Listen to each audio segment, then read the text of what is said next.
Um, I hope with Joe at a post is really, when you talk about playing slow, it's more slowing your mind than it is your feet.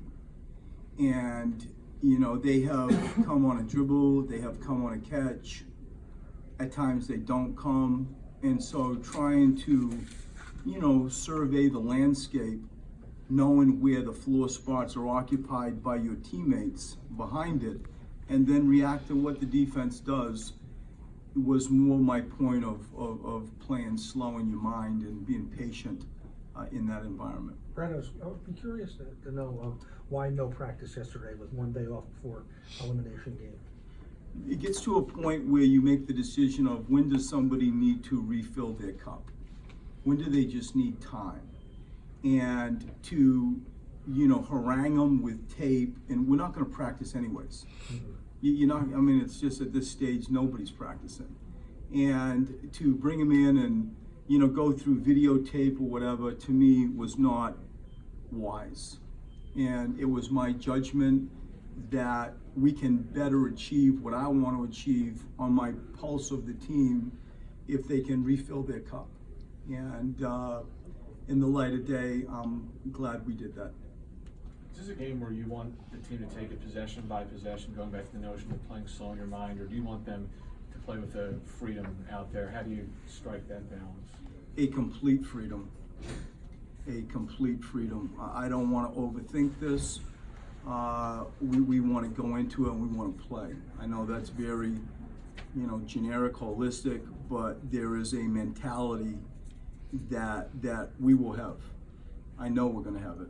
And it doesn't have much to do with like crazy boundaries. It doesn't have much to do with anything else but playing downhill, playing with force.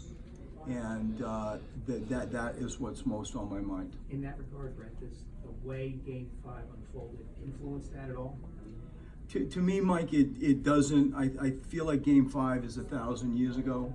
I feel like, today coming back to Philadelphia and playing here in our own sort of backyard in front of our own fans is an advantage. To sort of look in the rearview mirror and find much out of Game 5 isn't pointless, but it's whatever a few layers underneath pointless is how I see it.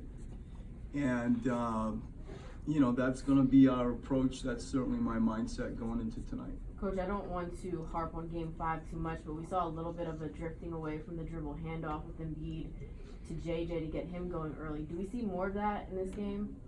Maybe. There are different ways where you can pair those two up. The dribble handoff with those two has served us well for their few years together.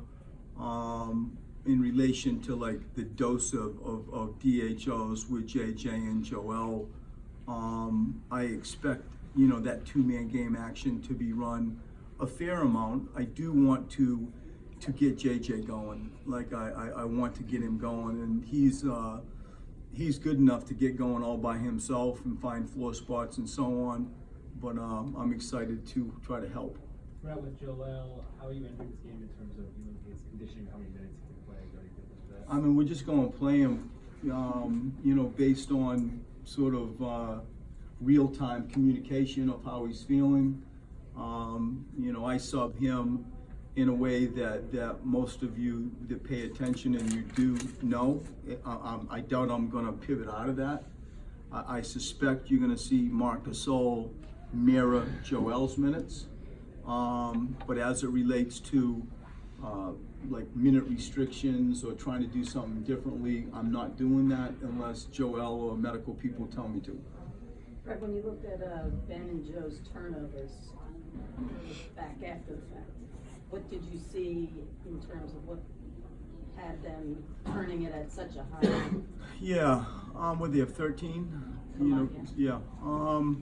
Joe 8, Ben 5, I think. I think just, it was clear that Joe hadn't played basketball or been out of Joel hadn't been out of a bed for a while. Like, he just was not feeling the speed of the game, not feeling the crowd. I think those types of things, you know, some came out of the post, some came out of like a few dribble early offense and some sort of misreads and passes. Ben's, 3 of them came out of like crowd stuff in early offense where they don't want to let him get to the rim. They just sort of create a wall. And so the crowd word probably is what you hear as a common denominator between the two. And I think Joel's had a lot to do with just judgment out of post double teams. Thanks, Brett. Thank you.